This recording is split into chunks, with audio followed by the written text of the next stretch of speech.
Hello everyone. So in this video we're going to be talking about the A-level economics at Excel theme A, product possibility frontiers, which is another way of saying the PPF or the PPF curve.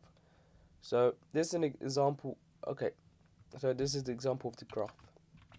So an introduction to PPF. So the PPF production possibility frontier shows the maximum possible output combination of two goods and services that an economy can produce. So using all available resources efficiently, it represents the opportunity cost, scarcity, and efficiency in action, and assumes a fixed level resources and technology.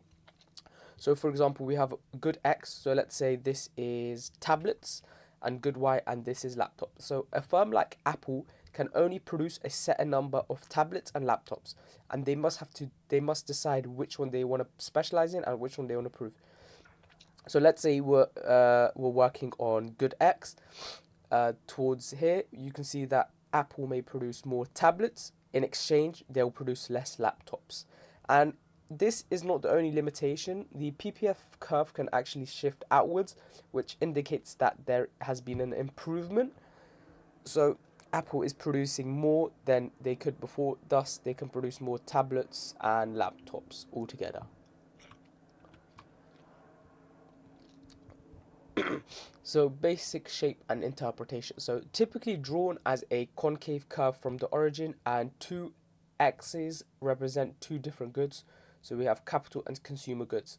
And at any point of the curve is productively efficient. So as long as the point on the curve, it means that it's productively efficient. And if it's inside, then it's an inefficient use of resources. And if it's outside, then it's currently unattainable. So it's interesting because the PPF curve highlights trade-offs. Producing more of one good leads to producing less of another. This is because resources are scarce and have alternative uses. Moving along the PPF curve increases opportunity cost. Why? Because resources are not perfectly adaptable.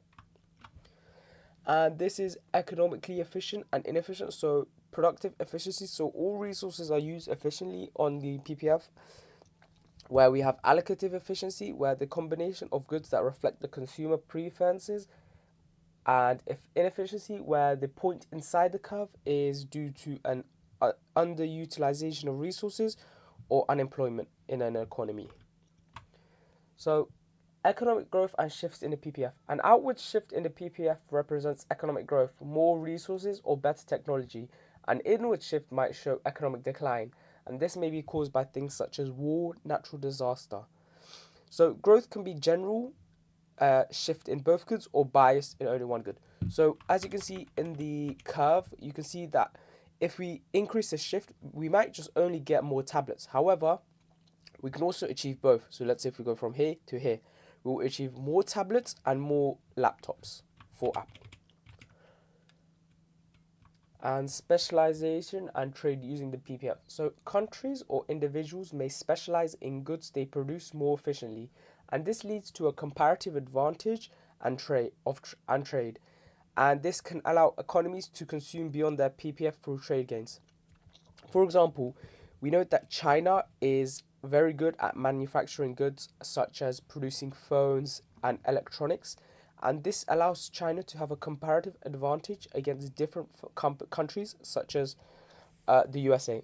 So, for example, the USA may specialize in producing timber, whereas China may specialize in creating electronics, and they can just trade with each other, where China can't really produce timber efficiently, and the USA cannot produce electronics that efficiently. And this is a graph of the PPF curve. Ignore the PPC bit, but here we can see that this is originally we're producing either we can do 300 manufactured goods, or we can have 400 agriculture goods. And in such cases, we might actually get economic decline, where the PPF curve shifts inwards, leading to only 220 manufactured goods or 300 agricultural goods. And on the other hand, we can have a shift outwards, where the PPF curve shifts outwards, and we can have 380 manufactured goods, whereas we only have 500 agriculture goods. And I just want to end this video and say thank you for watching. I have attached a Google form in the description where you can test your knowledge and see how well you understand. Thank you and bye.